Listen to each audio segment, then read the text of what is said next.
Minha gente, muito boa noite a todos. Para mim é sempre uma grata satisfação estar nesse local abençoado.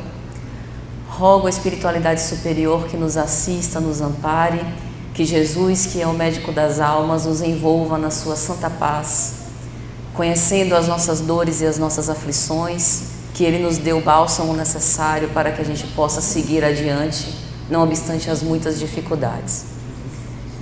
Eu quero agradecer ao convite merecido da casa, quero agradecer a presença de todos vocês e que a mensagem, que é sempre de origem divina, e Deus é tão bom que nos aproveita a todos, não obstante as nossas imperfeições, que a mensagem de hoje nos toque e tenha repercussão em nossos sentimentos.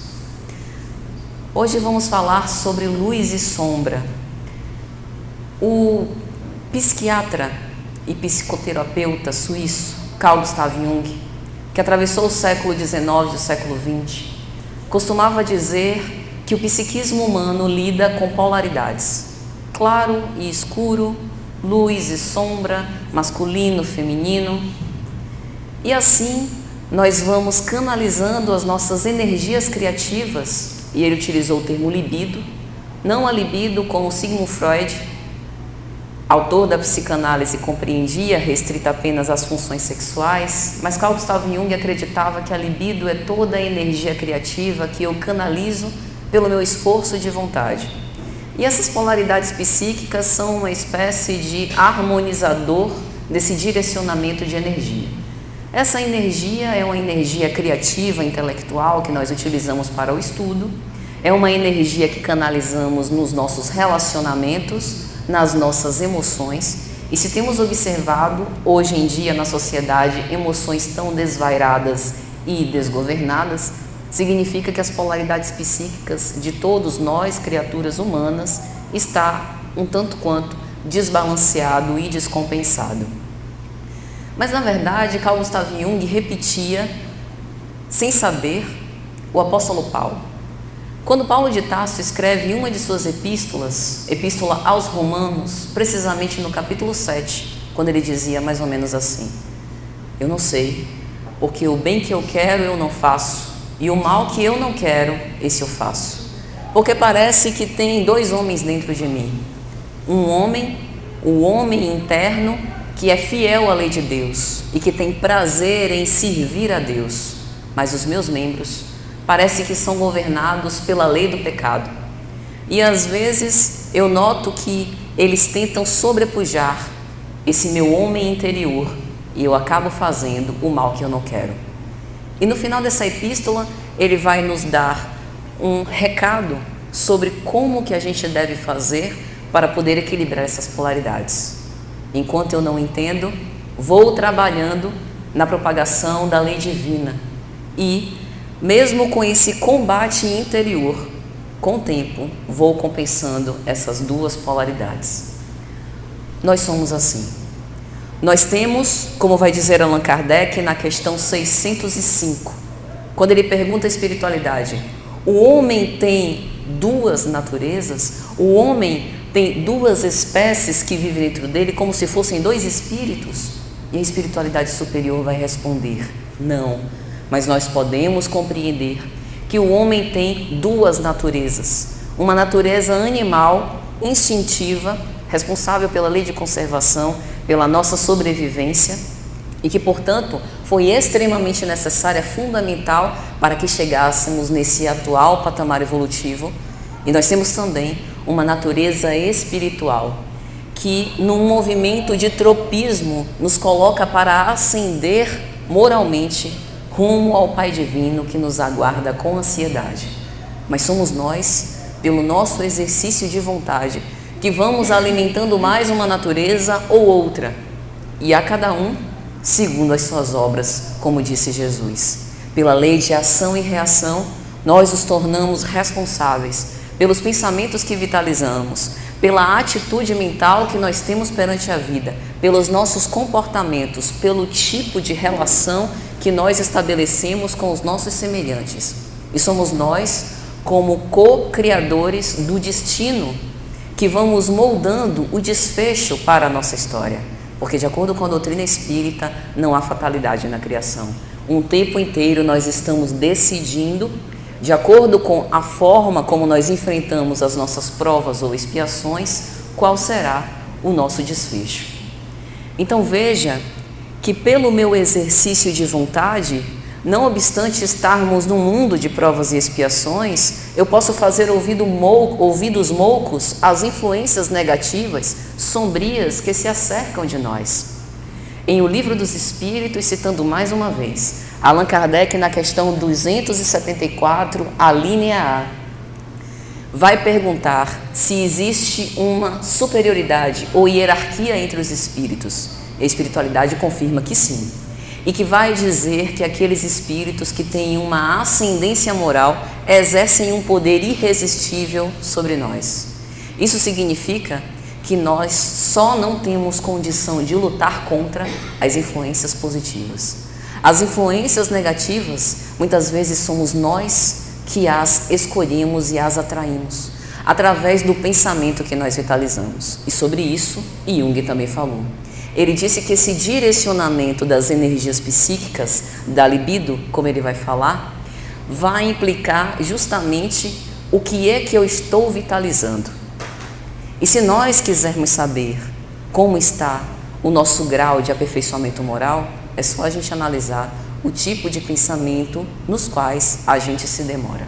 Porque aí, e através de como eu estabeleço os relacionamentos com as pessoas, eu tenho uma ideia de como está meu patamar evolutivo e também de como eu vou desencarnar quando esse ergástulo carnal ficar aqui no mundo material e eu voltar à verdadeira vida. Isso porque a carne nos vela. Aqui no mundo de provas e expiações, nós temos as distrações. E é muito fácil a gente se afastar da nossa verdadeira essência. Paulo, na sua epístola, disse que era por culpa dos membros que existia o pecado. Mas hoje, com uma compreensão mais elevada da vida, nós sabemos que quem comandam esses membros é a nossa mente. Psiquicamente, eu tenho a força para poder controlar as minhas más inclinações, os meus instintos, mudar o comportamento tresloucado, desvairado, descompensado, com que eu tenho seguido até então. Está no nosso querer. E recurso para isso a gente tem. A espiritualidade superior não cessa de nos assistir. Através da oração, nós temos uma comunicação firme e está disponível para cada um de nós, a qualquer tempo e hora que precisemos. Através dessa reflexão, dos pensamentos elevados, na imortalidade da alma, no futuro mais ditoso, nós vamos modificando velhas atitudes e aos poucos transformando aquele homem velho num homem novo, renovado, de acordo com as leis de Deus. E falar sobre luz e sombra é falar sobre essa nossa natureza, que é uma natureza bipolar e que nós precisamos empreender o nosso esforço para poder transformar e burilar. E a obra que nos serve de tema na noite de hoje é uma obra de André Luiz, da coleção A Vida no Mundo Espiritual, Ação e Reação. É interessante porque quando essa obra vem a lume, quando ela é publicada, estava sendo comemorado o centenário da publicação de O Livro dos Espíritos, e isso não é à toa. Muitas vezes o mundo espiritual aguarda para trazer algumas literaturas mediúnicas para acompanhar o nosso progresso das ideias, às vezes de desenvolvimento na área das ciências, para facilitar a nossa compreensão. Porque a espiritualidade superior não quer nos violentar. Ela entende as nossas capacidades limitadas de absorver-lhes os ensinamentos. É por isso que Jesus disse que pediria ao Pai enviar-nos o Paráclito num tempo acertado. Quando, depois dos movimentos iluministas e do destaque de tantos cientistas, filósofos e intelectuais, as luzes da nossa consciência estivessem mais abertas e preparadas para receber a linguagem direta e frontal da revivescência do cristianismo primitivo, condição que à época do Cristo nós não tínhamos. Mas hoje, através da doutrina espírita, temos esses conhecimentos mais esmiuçados. Contudo, o esforço é impostergável. e é nosso. Temos que assumir a responsabilidade pela nossa própria existência, pelas nossas ações e pelas decisões que temos tomado. E é sobre isso que a obra Ação e Reação fala. Sem culpa, sem remorso, mas justamente contar casos reais de pessoas próximas a nós, que estão no mundo espiritual, nas cercanias da crosta. Porque, em geral, quando a gente se debruça em alguma literatura para falar sobre o paraíso, sobre o céu, é algo ainda distante da nossa realidade. E André Luiz tem essa sensibilidade, tem esse desejo de mostrar para nós algo próximo da nossa realidade, para causar-nos identificação. E a obra Ação e Reação fala sobre isso. Pessoas simples como nós, que tinham os seus afazeres na terra, que laboravam, tinham as suas famílias, como elas desencarnaram, exatamente como houveram vivido. Então essa obra como um todo é para exaltar a lei de reencarnação. Nós estamos internados num corpo físico, passando por conjunturas difíceis e vivemos num mundo que dá para notar pelo noticiário, pelo que a gente vê em redes sociais, que está meio desgovernado. Parece até que está sem freio, que não tem ninguém governando. Mas é porque é necessário que todas essas imperfeições, que essas aflições internas sejam expurgadas, a fim de que isso funcione para o nosso próprio aperfeiçoamento. O mal vai chegar num estágio tão insuportável que nós vamos nos sentir tão enfadados que vamos desejar ardentemente abandonar tudo e viver o bem. É o propósito da regeneração. E a lei de reencarnação, essa oportunidade única de nós voltarmos à carne para nos desvencilhar das nossas imperfeições que são materiais. Porque se continuássemos no mundo espiritual, não teríamos tentações. É interessante porque a palavra tentação veio do hebraico e significa prova. Então a tentação no sentido de testes, de provas, circunstâncias, pessoas, situações em que eu sou defrontada para saber se verdadeiramente eu aprendi a lição. Se eu preciso exercitar a paciência, sou colocada dentro de uma família com 2 pessoas agressivas e intolerantes. Tem que aprender paciência, senão não convive. Se eu preciso aprender a perdoar, eu vou ser defrontada com adversários que irão me magoar profundamente. Pessoas que serão os meus filhos, em relação aos quais eu vou dar todo o amor que possuo e lá na frente você paga pela ingratidão. Amar sem buscar retribuição. Veja que a proposta, ela não é fácil. Ela tira a gente da zona de conforto. Mas viver o Evangelho é isso. A proposta do Evangelho é sair da nossa zona de conforto. Porque como está, não está bom. Se somos infelizes ou se não somos plenamente felizes, é por causa das nossas imperfeições. Allan Kardec colocou isso na obra O Céu e o Inferno. O espírito padece das imperfeições que traz consigo. E para que a gente possa transformar essas imperfeições, é necessário o nosso esforço. E esse esforço é aqui. A oportunidade imperdível é agora. Nessa existência física, com os recursos que a gente tem, na família que a gente tem, no centro espírita que a gente frequenta, no labor profissional que a gente realiza. As pessoas em relação às quais estamos cercados, vai dizer Emmanuel numa mensagem, a vida coloca situações magnéticas, é como se nós atraíssemos as pessoas que precisamos. Por mais que eu tente me desvincular delas, e em certas condições eu até posso, mudo de emprego, saio de casa, não adianta. Volta, porque faz parte do gênero de provas do Espírito, não para o amofinar, não para o angustiar, mas para que possa aprender. Então, essa obra é uma homenagem à reencarnação, para que a gente aproveite o tempo corrente, porque viemos e não sabemos quando voltaremos à verdadeira vida. Pode ser daqui a 10 anos, daqui a 10 minutos, vai saber. Por isso, aproveitar cada instante e cada pequena oportunidade. E aí cumpre a gente relembrar da questão 166 de O Livro dos Espíritos. Quando Allan Kardec pergunta, a alma que não alcançou a perfeição na vida corpórea, o que lhe sucede? é-lhe dada mais uma oportunidade de reencarnar. E assim o faremos tantas vezes quanto forem necessárias com o objetivo de evoluirmos. Mas nós podemos apressar. Porque veja, numa sala de aula temos alunos com diferentes forças de vontade, diferentes aparatos intelectuais também. Tem aqueles alunos que já têm uma base e que conseguem se desenvolver na matéria muito mais rápido do que outros. Cada um de nós trazemos os nossos próprios recursos. Então a proposta da vida é utilizarmos os recursos que nós temos para poder evoluir o mais rápido que pudermos. É por isso que a história de Saulo de Tarso nos salta tantos olhos, porque nele houve intensidade. Ele saiu de um criminoso perseguidor para um martirizado. Ele, por exercício de vontade, mudou completamente a sua marcha. E isso está à nossa disposição. Ele não teve absolutamente nenhuma predileção. Mas as circunstâncias foram mobilizadas porque ele quis. E é justamente esse o nosso convite.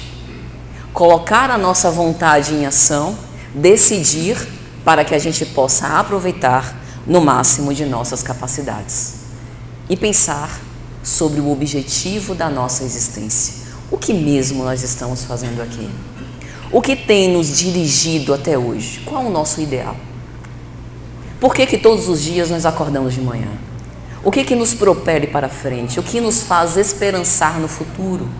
É uma pergunta que cada um de nós tem que responder agora. Se nós acreditamos nessa proposta trazida pelo Cristo, porque cá entre nós, se o messianato terminasse na crucificação, seria uma frustração completa. Mas a grandiosidade da mensagem do Cristo está na imortalidade da alma, na sua ressurreição, que tudo vale a pena. Não obstante ter sido espicaçado, incompreendido, crucificado, vale a pena cada uma das pequenas renúncias que formos capazes de fazer.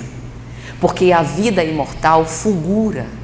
E o maior no reino dos céus, o Filho do homem, o Filho legítimo de Deus, veio, imolou-se ele mesmo e partiu numa grandiosidade esplendorosa. Essa é a nossa proposta. Sair daqui numa condição melhor do que chegamos. Então, nessa obra, André Luiz vai falar que, embora a misericórdia divina seja infinita, ela não é cega. Nenhum de nós vamos fugir da justiça. Mas a justiça para Deus é revestida de amor e caridade. Isso significa que as dívidas que nós contraímos no atacado, a gente vai pagando no varejo, como dizia Chico Xavier. Essas heranças de várias reencarnações, a gente vai resolvendo os nossos conflitos aos poucos. E nós sempre teremos um atenuante, o amor. Por isso que o amor cobre uma multidão de pecados. Porque se nós formos cobrados em todos os nossos débitos clamorosos, a gente não tem condição de pagar. Vão roubar tudo que a gente tem, a gente vai ficar com o nome no SPC e vai continuar devendo. E o amor é essa mobilização que nos faz obter essa comunhão mais fácil com a lei divina e nos faculta a evoluir de uma forma mais branda e, portanto, mais rápida.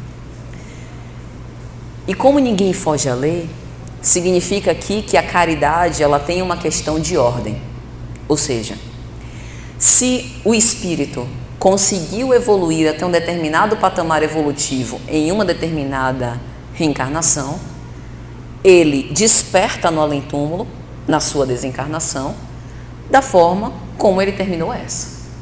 Não há saltos, não há mágica, não há milagre. Morreu, ficou santo. Não é bem assim. Da mesma forma, quando nós retornamos com os recursos e com as conquistas que herdamos de outras existências. E os débitos também. Mas por misericórdia divina, os débitos não são cobrados todos de uma vez só. E aí é que está a misericórdia. Mas não há esquecimento. No Código Penal da Vida Futura, no livro Céu e Inferno por Allan Kardec, ele coloca 3 passos para que nós possamos nos retratar com a lei: arrependimento, expiação e reparação. Tem que seguir a ordem.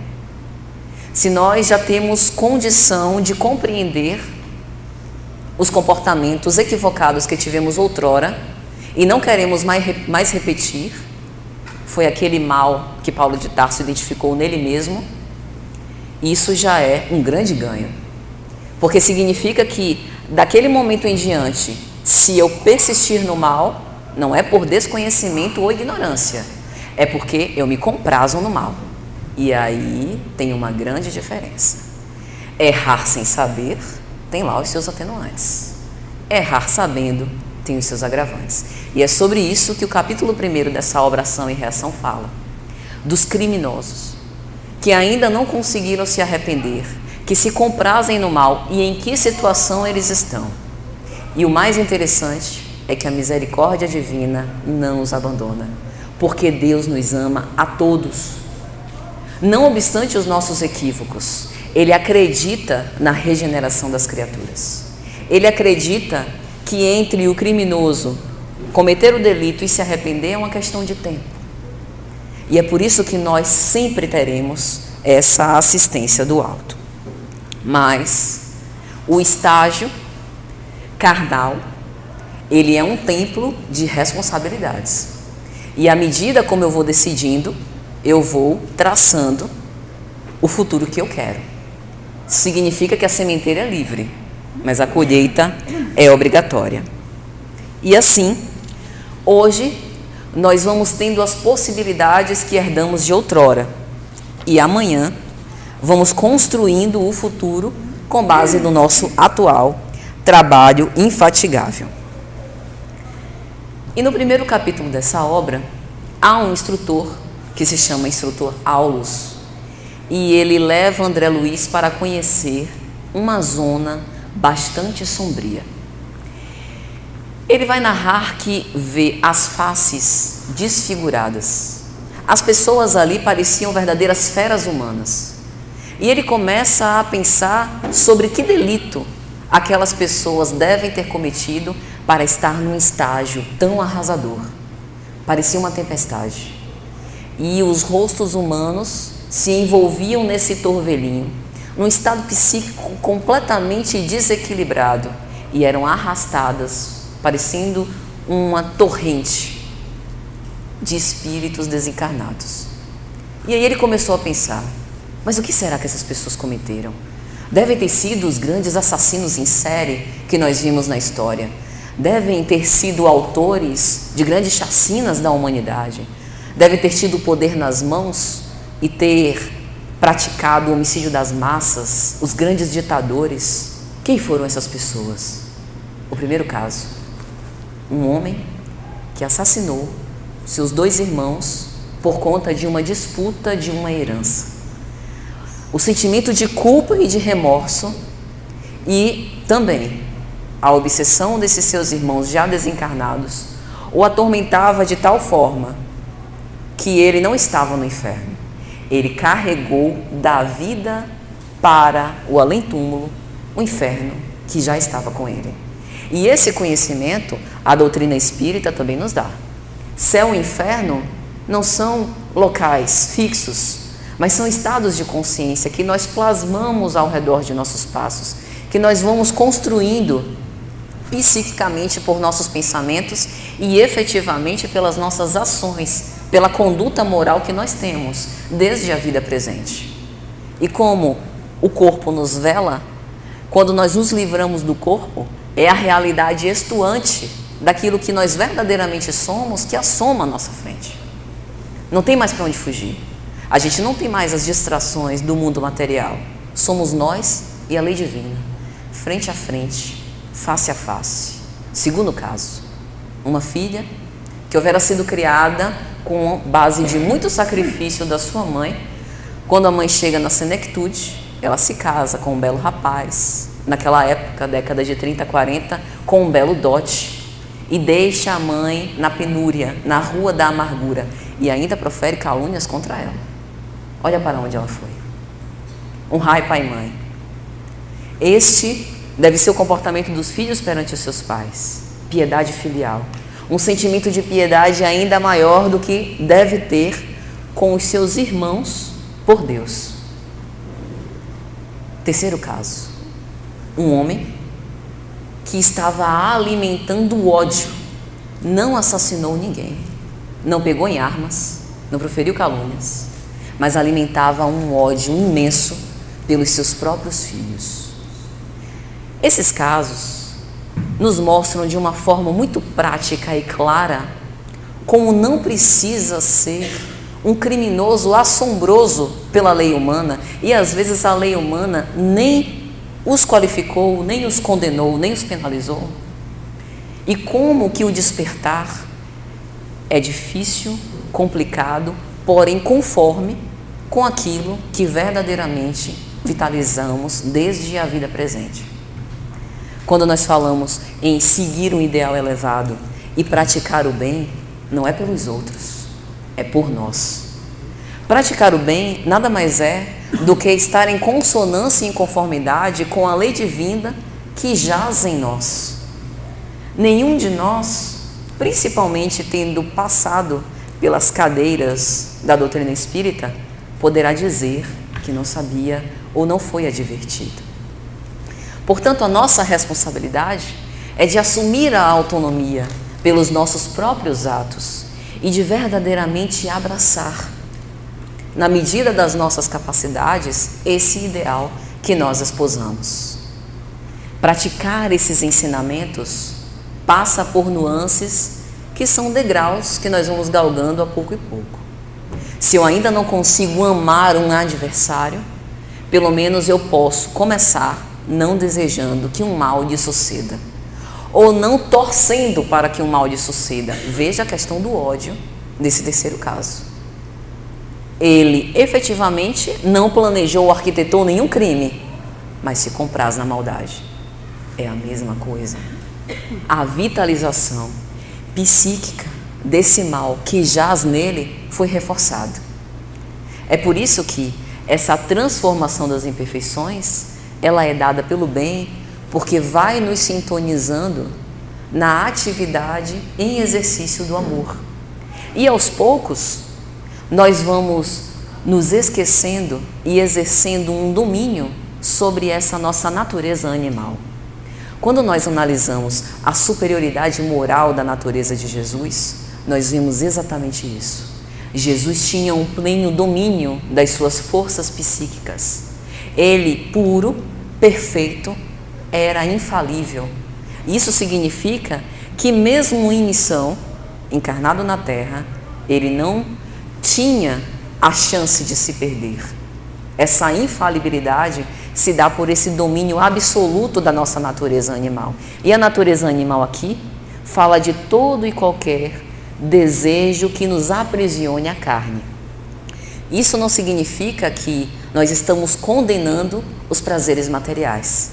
Significa colocar cada coisa no seu devido lugar. Se nós estamos vivendo num mundo material, nós precisamos utilizar as coisas materiais para uma proposta mais elevada, que é a nossa ascensão espiritual. Formar a nossa família, confraternizar com os nossos amigos, viver os prazeres que a matéria tem a nos dar, mas sem esquecer da nossa destinação essencial, utilizando-a sempre como móvel de evolução. E foi isso que não houve nesses casos citados aqui. Essas pessoas se perderam na forma como conduziram as suas próprias vidas. E isso também pode acontecer conosco, se é que já não aconteceu. Mas a grande lição aqui é de não se atormentar ou se angustiar por uma culpa do que aconteceu. Com base no relato dessas experiências, o que eu posso aproveitar para a minha vida, para eu me conduzir de uma forma diferente? Ou para que eu possa perseverar na forma como eu tenho me conduzido. A obra é um alerta. Nenhum de nós fugirá da reação de nossas ações. Mas, se quisermos trilhar o caminho do bem, nós estaremos sempre bem aquinhoados, estaremos amparados. E é interessante porque a região descrita na obra é uma região entre a Suíça e a Áustria, dos Alpes suíços, e André Luiz vai dizer que ela possuía fachos luminosos. E esses fachos luminosos, um dos companheiros que estavam com André Luiz até pergunta: isso não será desperdício? Essas pessoas criminosas, empedernidas no mal, deixar fachos luminosos aqui de espíritos superiores para os assistir, não seria melhor aguardar que eles se arrependessem para então os salvar? A divina providência não nos abandona ninguém. E esses fachos luminosos é a sustentação da luz do amor no meio das trevas, porque é necessário que a gente possa manter o remédio para curar a enfermidade. Não é desperdício algum, porque nenhum de nós está esquecido de Deus e nós não podemos nunca duvidar disso. Aquele íntimo turbilhonado que eles traziam consigo era, portanto, fruto dessas delinquências que eles tinham acumulado ao longo de muitos anos, mas a renovação está no nosso querer. Não obstante os grilhões que eles carregavam pelos delitos cometidos, a partir do momento que nós nos decidimos por ter uma conduta diferente, teremos os recursos necessários para isso.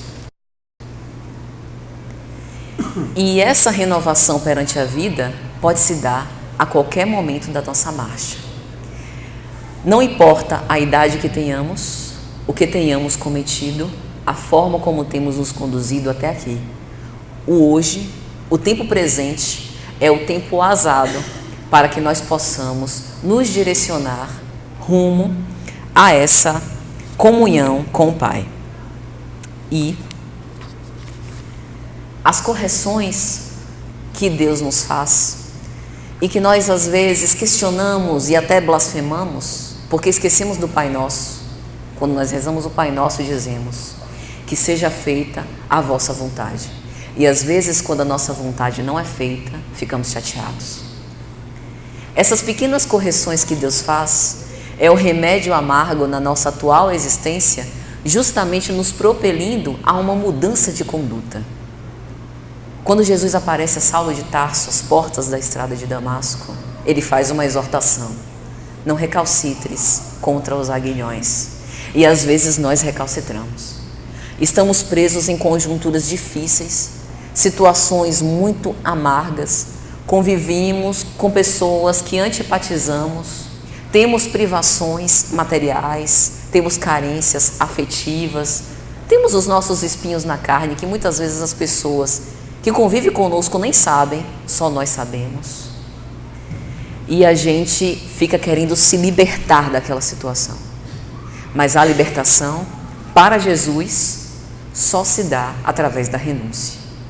Porque é mais bem-aventurado dar do que receber. Nós podemos ser odiados, mas odiar alguém, jamais. Porque nós abraçamos esse ideal cristão. E o ideal cristão consiste em amar a todos e acima de tudo. Veja que quando a espiritualidade define caridade conforme Jesus compreendia, começa com benevolência para com todos. Agir com o outro da forma como eu quereria que agisse para comigo. Isso deveria ser o mínimo em nossas relações. Mas às vezes é a nossa natureza animal que fala mais alto. E aí somos impulsivos, agressivos, intempestivos, agindo por irreflexão. Nós não somos animais irracionais. Nós precisamos bendizer e louvar o princípio espiritual burilado ao longo de tantos séculos que Deus fez para conosco. O nosso raciocínio, ele deve funcionar como um construtor das asas de libertação através da ascensão moral que devemos conquistar. Raciocinar sempre, pensar sempre sobre os nossos atos, mas não ficar na teorização, na teoria. Partir para a ação, agir controlando os nossos impulsos, porque ninguém é obrigado a viver com alguém agressivo, que quando a gente diverge da opinião, quer partir para a mão. Que tipo de situação e de convivência nós estamos estabelecendo? A forma como nós nos relacionamos com os outros é um parâmetro de como nós nos relacionamos com Deus. Porque pense bem, Deus é Pai de todos, criou-nos a todos. A pessoa que eu detesto é filho de Deus como eu, e eu estou querendo ter mais privilégio do que o outro? Está todo mundo no mesmo pacote. Veio da mesma fonte divina. Então, se eu verdadeiramente amo a Deus, eu tenho que respeitar o direito do outro ser feliz. E eu tenho que desejar que o outro seja feliz. Porque a cota de felicidade do outro não tem nada a ver com a minha. O amor é uma chama inextinguível. Quanto mais se divide, mais se multiplica. Não cessa. Porque provém do Pai, que é mais que o infinito. É a fonte do amor de todos nós. Então veja que a situação e a forma como nós nos conduzimos é que vai delineando como a gente vai acabar mais para frente. E esses casos narrados mostram que, mesmo para aqueles que ainda não despertaram para o arrependimento, que ainda estão muito presos e imersos nessa psicosfera sombria e asfixiante, eles têm um amparo ali ao lado. E no momento em que eles fizerem qualquer movimento de despertar e de refletir, terão o amparo e a assistência necessária. O esforço e a intenção é tudo. E mesmo nessas situações e conjunturas de crimes, isso é o que pesa mais na balança. É por isso que nós falamos aqui repetidas vezes da ignorância como atenuante. Então, se nós sabemos que está no nosso querer e que essa influência do mal não precisa preponderar na nossa vida, vamos nos dirigir de uma forma diferente de hoje para diante. Todas as vezes que sentirmos essas influências perversas, sabe quando um sentimento de aflição e angústia toma conta da gente? Uma melancolia injustificável, um sentimento de desânimo, muda a atitude mental. Não se demora alimentando esses pensamentos, porque começa assim. E aí a gente vai vitalizando aquele sentimento, se achando mesmo a pior das criaturas. Daqui a pouco a gente não consegue mais sozinhos tomar as rédeas da situação. A forma como nós direcionamos os nossos pensamentos vai nos dando o estabelecimento de hábitos mentais. Joana de Ângeles estuda esse conceito na obra Vida, Desafios e Soluções. Hábito se aprende. Pensar bem também se aprende. O pensamento negativo vem, eu mudo por outro otimista. Penso em Jesus, penso em Deus e na esperança que Ele tem que eu possa realmente ter um desfecho bem-sucedido nessa minha atual existência. Penso na família que me ama e que eu amo também. Penso no ideal que eu abracei e sigo em frente e perseverante. O apóstolo Paulo escreveu as suas epístolas depois de ter sido apedrejado em praça pública para prelecionar sobre Jesus. E hoje nós viemos à casa espírita prelecionar sobre Jesus e somos recebidos com carinho, com água, sente aqui. Paulo escreveu suas epístolas preso e ele, nesses momentos aqui dizia: agora que eu me sinto mais livre para falar sobre o ideal que eu abracei. Paulo disse que nós deveríamos nos regozijar sempre, não obstante as torturas imensas que ele sentiu. E nós, que passamos por vicissitudes tão menores, ainda reclamamos. Então veja que a forma como nós pensamos e idealizamos a nossa vida acaba moldando a conduta com que nós vamos dirigir a nossa existência. E esses crimes, com certeza, começaram com essas influências perversas sendo agasalhadas e vitalizadas.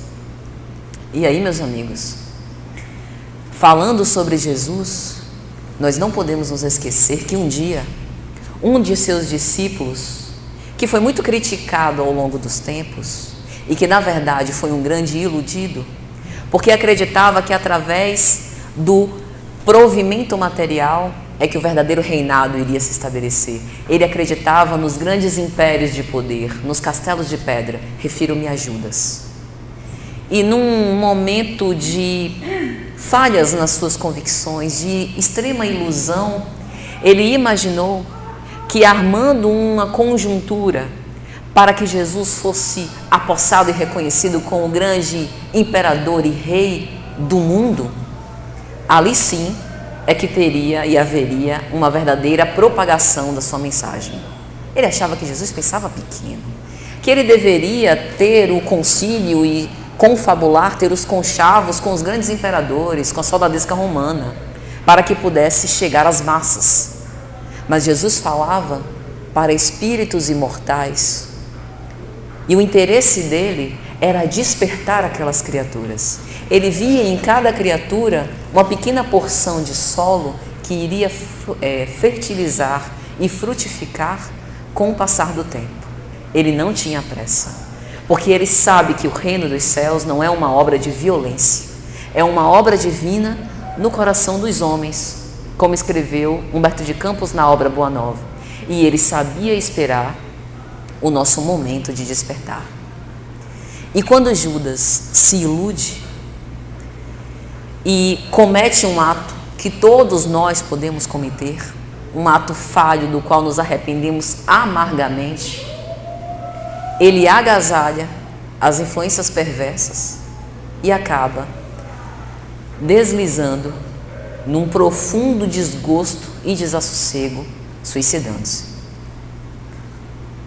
Mas eu não sei se vocês se recordam, há uma oração católica cujo trecho diz assim: ele foi crucificado, morto e sepultado, desceu à mansão dos mortos e ressuscitou no terceiro dia. A quem nós estamos nos referindo? Jesus. Após a sua ressurreição, ele sai do apogeu fulgurante do convívio com os anjos e se imerge nas densas sombras para fazer um poderoso resgate. O resgate daquele que o traiu, mas que ele confiava que poderia se regenerar. O homem é antes frágil do que perverso. E é isso que a espiritualidade faz conosco. Não importa os nossos delitos, se nós quisermos e nos arrependermos através de uma simples prece, a espiritualidade parte ao nosso resgate e nós começamos ali um serviço longo, uma tarefa árdua de expiação e de reparação. E eu gostaria aqui de pedir licença para vocês para ler uma psicografia de Chico Xavier pelo Espírito Maria Dolores, que está no livro Coração e Vida, que ela fala justamente sobre isso. Um diálogo entre Maria Madalena e o próprio Cristo. Vamos recordar a cena. Madalena vai até o lugar onde o Cristo fora sepultado. Quando lá chega, vê a pedra deslocada e ela começa a chorar, pensando o que fizeram com o corpo do Messias e onde ele estava. E então, Jesus aparece, resplandecente, em vestes alvas, perguntando-lhe: mulher, por que choras?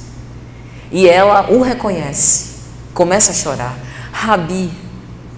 E ele diz: mulher, não te detenhas, vai aos meus e diz a todos que eu estou vivo. E nesse diálogo ele pede: não me toques, porque ainda não fui ter com o Pai. E essa poesia de Maria Dolores nos relata essa história. Senhor, onde estivestes? Mas Jesus respondeu: não, Maria, não fui ainda ao alto, não me elevei sequer um palmo à luz do firmamento. Quem ama não consegue achar o céu de um salto. Ao invés de subir aos altos esplendores, desci, mas desci muito aos reinos inferiores. Despertando no túmulo, escutei os gritos de aflição de alguém que muito amei e que amo muito ainda. Embora visse além a luz, sempre mais linda.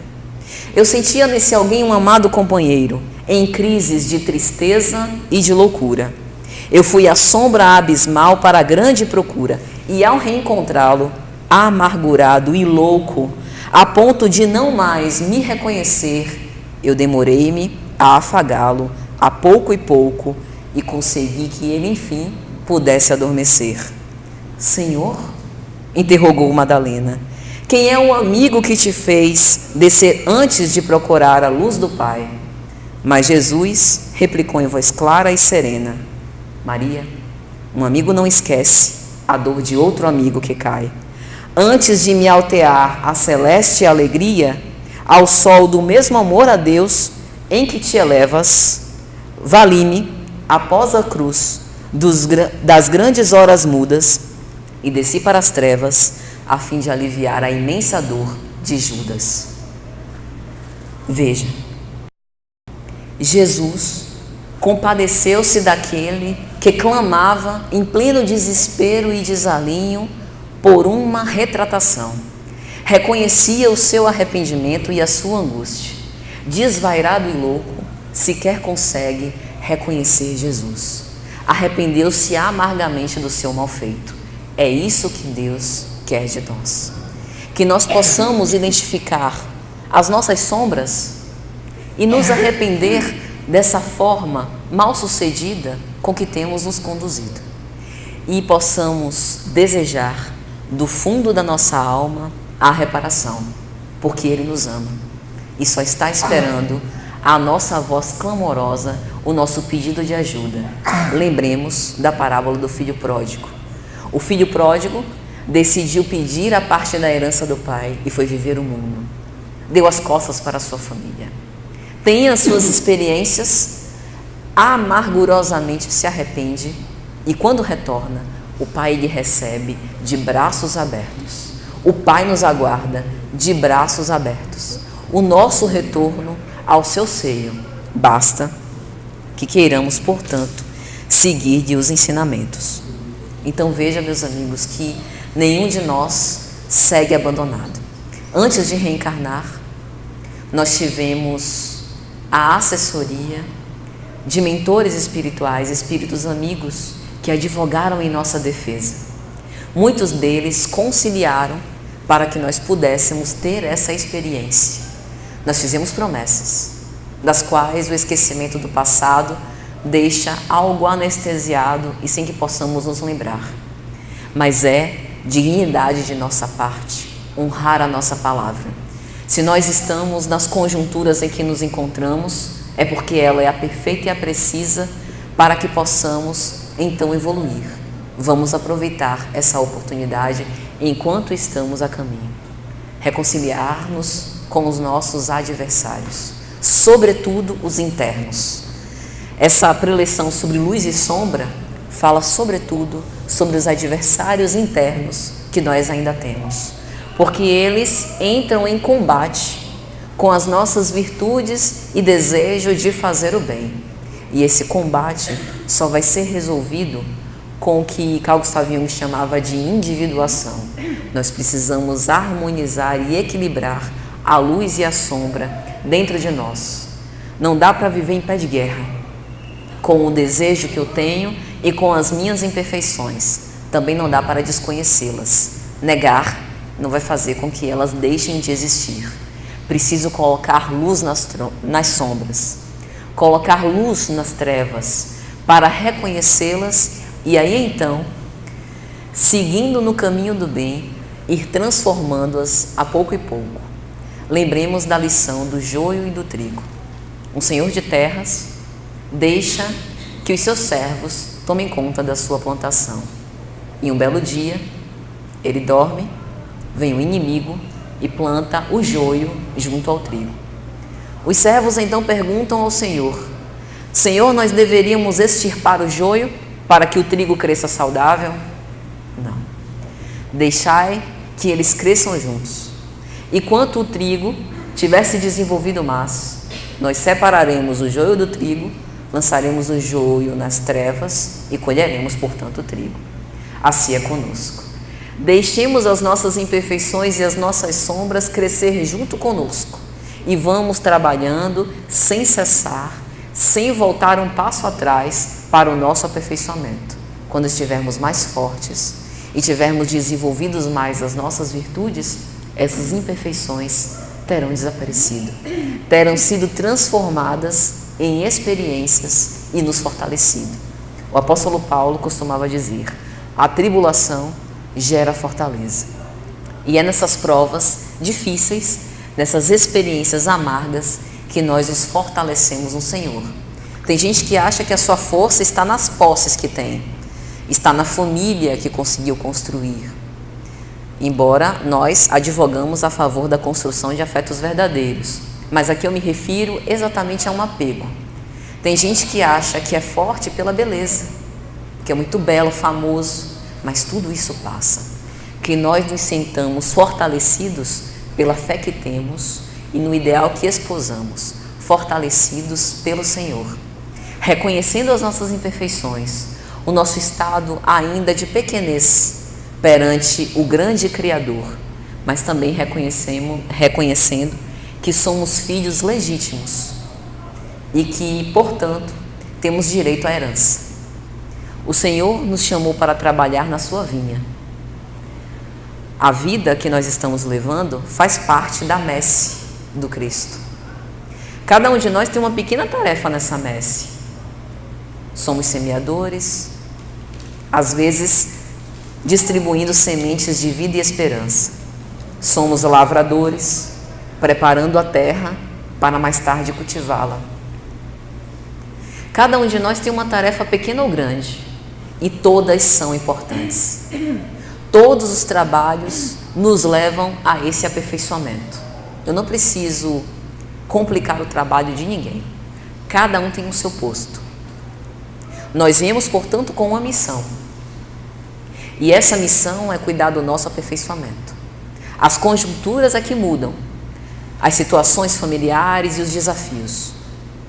Mas cada um de nós temos a nossa própria missão e precisaremos prestar contas um dia para o nosso Senhor. Ele nos distribui os talentos, são os recursos que a gente tem. E as experiências devem nos mobilizar para que esses talentos sejam cada vez mais multiplicados, para quando Ele vier prestar contas, nós não fiquemos envergonhados como o servo mau e preguiçoso da parábola. Reconhecendo as nossas sombras, podemos fazer fulgurar a nossa luz de uma forma mais esplendorosa e verdadeira. Deus nos ama a todos.